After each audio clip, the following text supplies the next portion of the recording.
Dan untuk mengetahui informasi selengkapnya, pemirsa, terkait dengan rangkaian fit and proper test calon Panglima TNI, kita bergabung dengan Renat Christian dan juru kamera Fatan Jauhar, serta Irham Andriaji dari Gedung DPR Jakarta Pusat. Iya, Renat, sejauh ini bagaimana jalannya fit and proper test di sana? Apakah sudah dilakukan verifikasi dokumen? Ya, selamat siang Julita dan juga pemirsa. Hari ini memang menjadi salah satu rangkaian dari uji kepatutan dan juga kelayakan fit and proper test calon tunggal Panglima TNI, yaitu Jenderal Andika Perkasa. Di mana hari ini, Jumat 5 November 2021, Komisi 1 DPR RI yang nantinya akan melakukan fit and proper test kepada Jenderal Andika Perkasa kini tengah melakukan verifikasi dokumen. Di mana verifikasi dokumen ini adalah sifatnya memang administratif untuk nantinya mengecek apakah dokumen-dokumen yang memang diperlukan untuk lanjut ke besok hari untuk fit and proper test sudah dilengkapi oleh pihak Jenderal Andika Perkasa.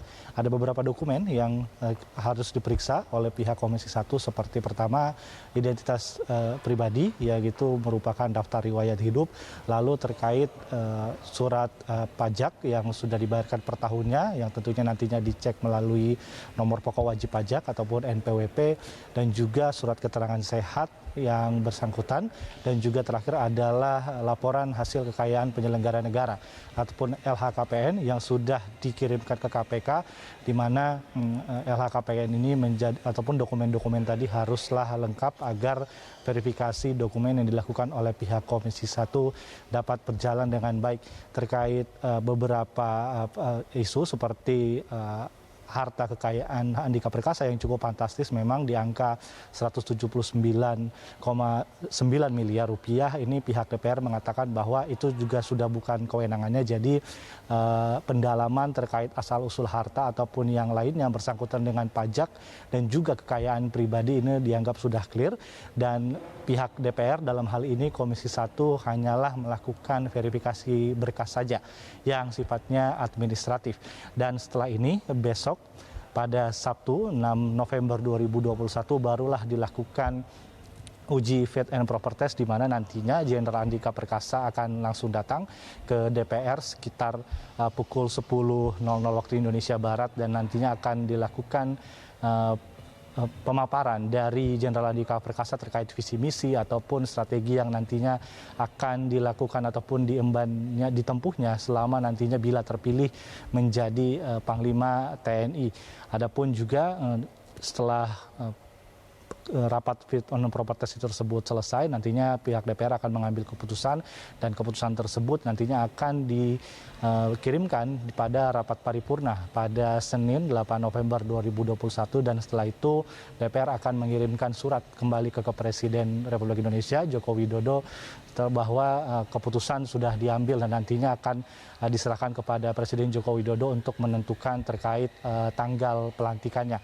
Namun juga hari ini juga tadi pihak dari anggota Komisi 1 DPR RI Bobi Aditya Rizaldi mengatakan bahwa terkait pemaparan ataupun visi misi yang biasanya dikirimkan oleh calon Panglima satu hari sebelum fit and proper test, tadi pihak Komisi 1 mengatakan bahwa mereka belum menerima terkait materi presentasi yang biasanya harus dikirimkan oleh calon Panglima, dan namun kini masih menunggu materi presentasi tersebut, dan diharapkan verifikasi dokumen ini juga berjalan dengan baik, di mana ini menjadi salah satu syarat agar nantinya bisa uji fit and proper test bisa berjalan dengan baik pada esok hari. Julita. Iya, Renat, isu apa saja yang ingin digali pada fit and proper test calon Panglima ini?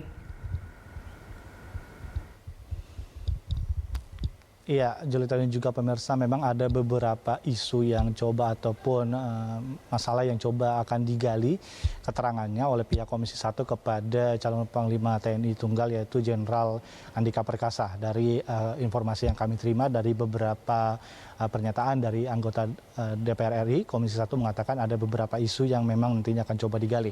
Seperti pertama adalah terkait isu konflik yang kini ada di beberapa daerah di Indonesia seperti di Sulawesi Tengah, yaitu di Poso dan juga di Papua. Seperti kita tahu memang dua tempat ini memang menjadi salah satu daerah rawan yang harus diperbaiki ataupun diantisipasi oleh pihak TNI agar konflik tersebut tidak meluas.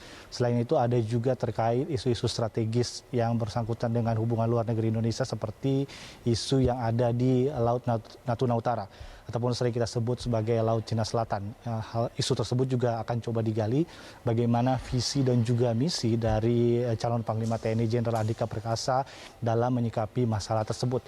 Lalu ada beberapa masalah juga terkait modernisasi alutsista seperti yang kita tahu bahwa sini TNI sudah ada di fase ketiga dari program MEF, Minimum Essential Forces ataupun pemenuhan kewajiban minimum yang nantinya selesai pada 2024 dan isu modernisasi alutsista ini juga coba akan digali oleh pihak DPR RI. Selain itu ada beberapa isu seperti kesejahteraan prajurit dan juga sinergitas antara TNI dan juga Polri dan diharapkan bahwa Jenderal Andika Perkasa ini bisa menjawab ataupun isu-isu tersebut bisa memberikan pandangan yang cukup luas kepada DPR RI terkait visi misi dari Jenderal Andika Perkasa. Julita. Baik, Renat, terima kasih untuk informasinya. Selamat bertugas kembali. Pemirsa, itu dia laporan dari Renat Christian dan juru kamera Fatan Jauhar serta Irham Andri Aji dari Gedung DPR Jakarta Pusat.